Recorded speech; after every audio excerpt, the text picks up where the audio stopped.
누가 노무현을 죽였나? 나는 대한민국 검사였다. 는 책의 제목은 나는 대한민국 검사였다입니다. 그러나 누가 노무현을 죽였나라는 이 부제가 눈에 더 크게 들어올 것이라고 생각합니다. 나는 대한민국 검사였다. 누가 노무현을 죽였나? 이인규 전 대검 중수부장이 쓴 532페이지 되는 책을 조갑제닷컴에서 출판했습니다.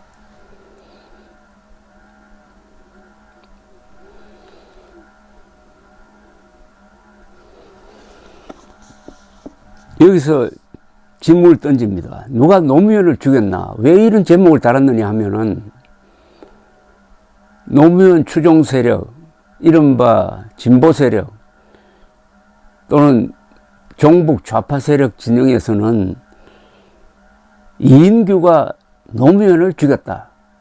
무자비한 수사로 노무현을 죽였다.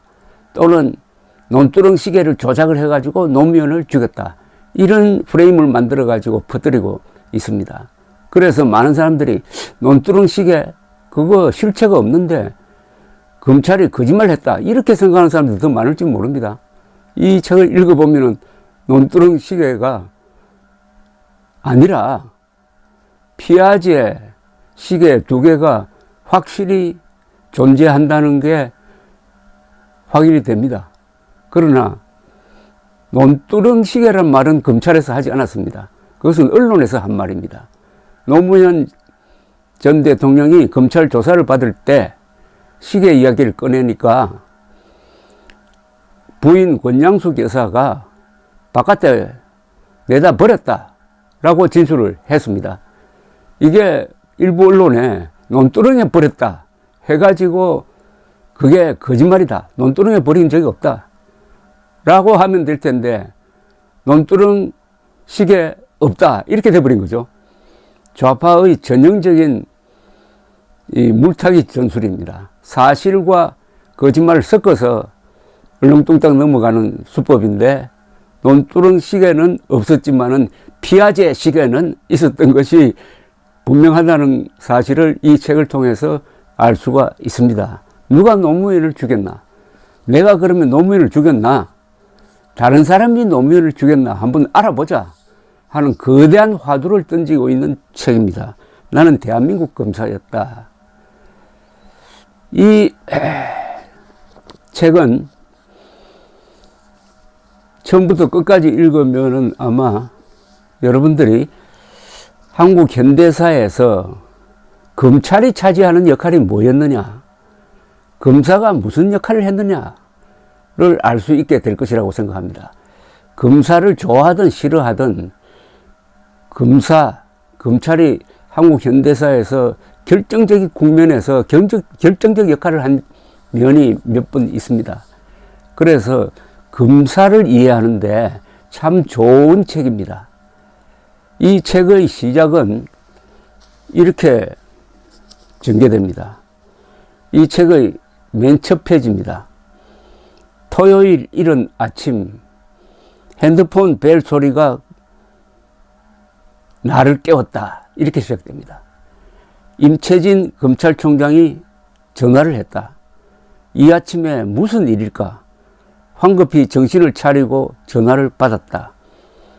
이 부장 날새, 노 대통령이 새벽에 등산 나갔다가 절벽에서 떨어져 상태가 위중하다는 연락을 받았네.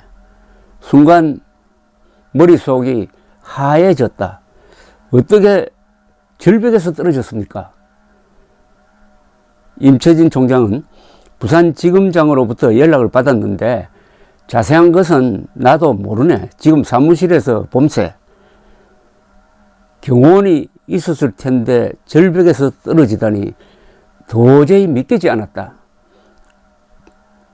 나는 옆에서 잠을 깬 아내에게 상황을 설명하고 사무실에 나가 보아야겠다고 말했다. 최악의 상황은 없어야 할 텐데 불길한 예감이 들었다. 근심스러운 표정을 짓고 있는 아내에게 별일 없을 거야 라고 말하고 집을 나섰다.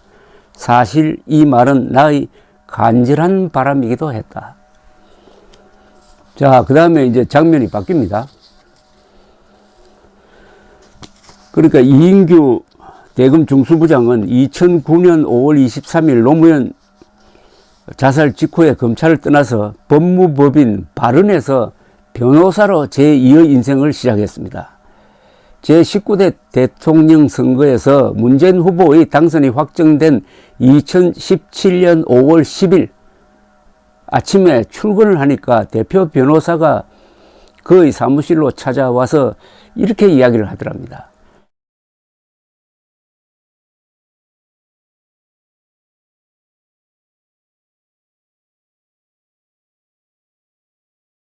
세상이 바뀌었으니 로펌을 나가달라고 하더랍니다.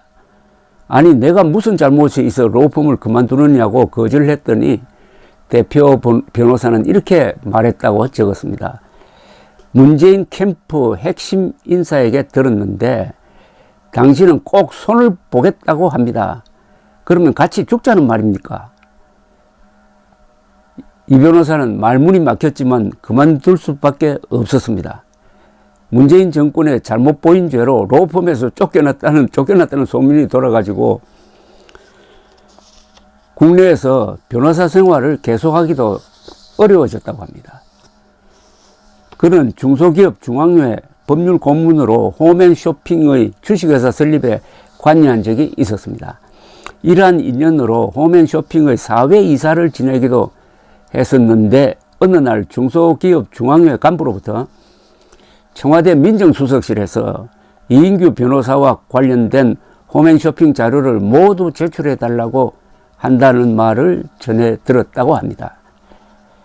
홈앤쇼핑 대표이사 강남훈 씨는 고등학교, 경동고등학교입니다. 동기동창으로 둘도 없는 친구였습니다. 강 대표는 경찰 수사를 받는 등 핍박을 받다가 정당한 사유 없이 회사에서 쫓겨났다고 합니다. 검찰, 경찰은 홈앤쇼핑을 수사해서 이 변호사와 관련된 비리를 찾으려고 했으나 아무런 소득이 없어 별건 수사로 강 대표를 취업 비리 혐의로 기소했다는 겁니다.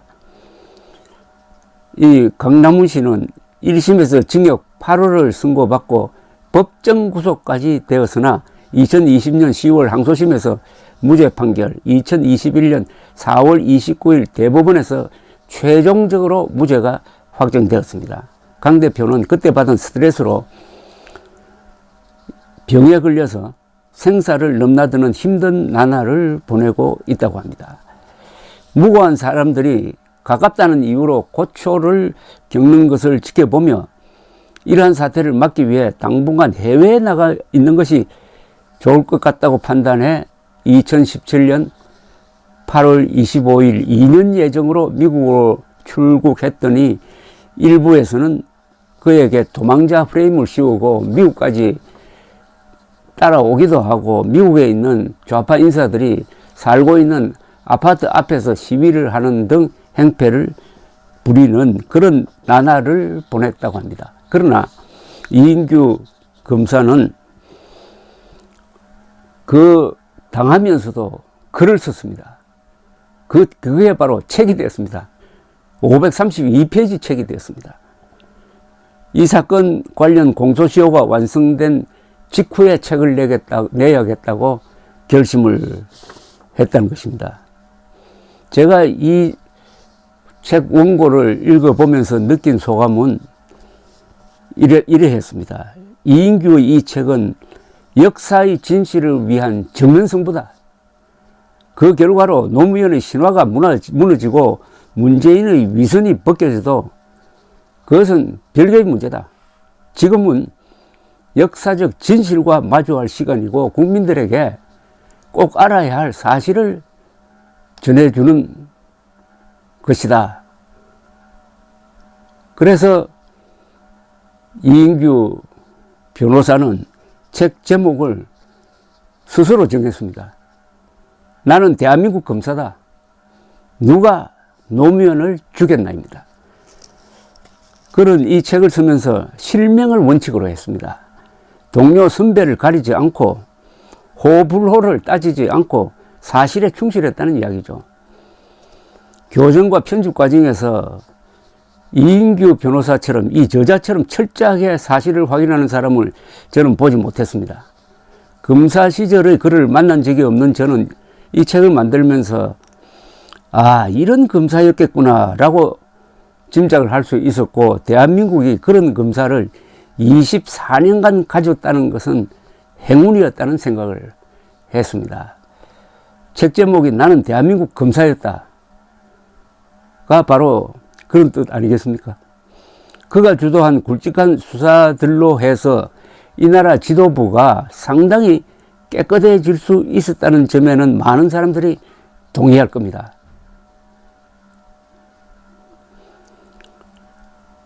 부패한 정치 권력과 돈 많은 사람들, 이른바 거악을 수사 대상으로 삼는 특수부 검사의 표상이 될 만한 인물이지만은 상처가 있습니다.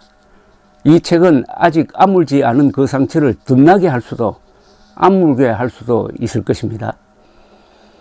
자신의 검사 생활을 수필류가 아닌 본격적인 기록물로 정리한 사람은 이인규 검사가 아마도 처음일 겁니다.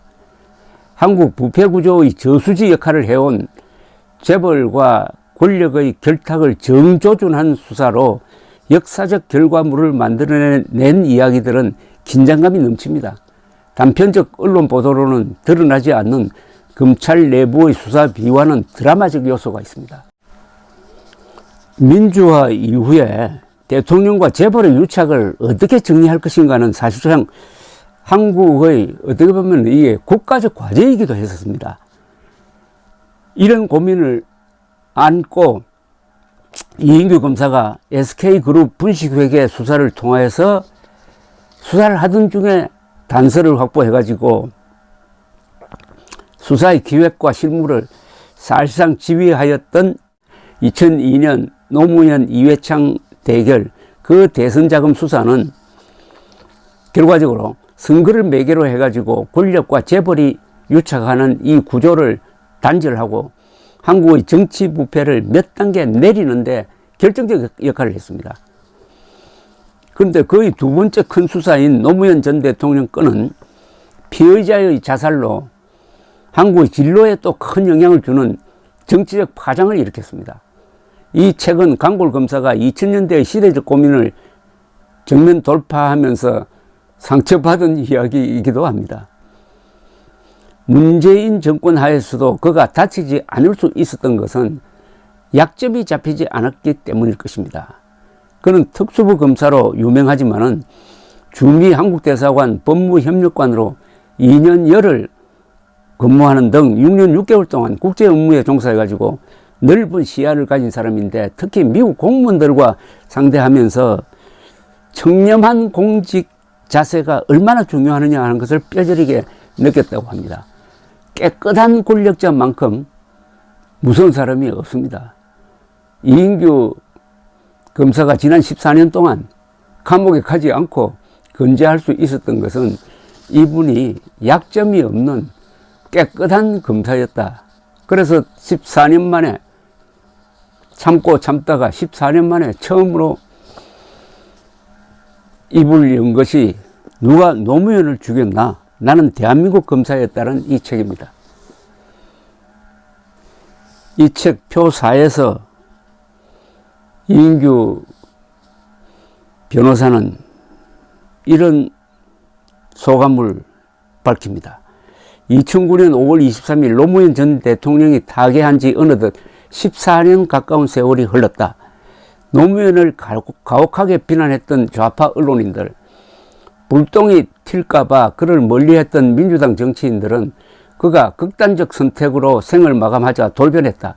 언제 그랬냐는 듯 지켜주지 못해 미안하다며 검찰의 모든 비난의 화살을 돌리고 그들이 의미를 상실했다고 손가락질했던 노무현 정신을 입에 올리며 상주 코스프레 대열에 합류했다.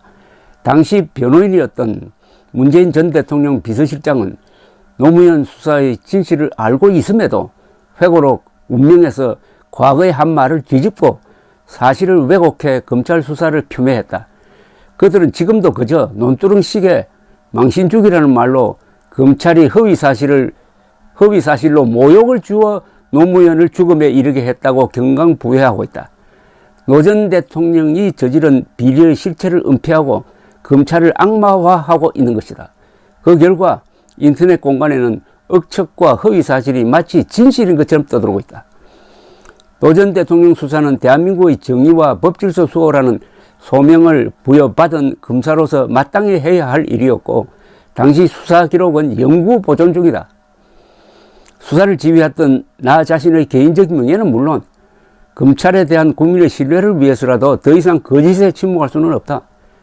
국민의 알 권리, 올바른 역사의 기록을 위해서라도 거짓을 바로잡고 진실을 알려야 한다. 이제 진실을 마주해야 할 시간이다.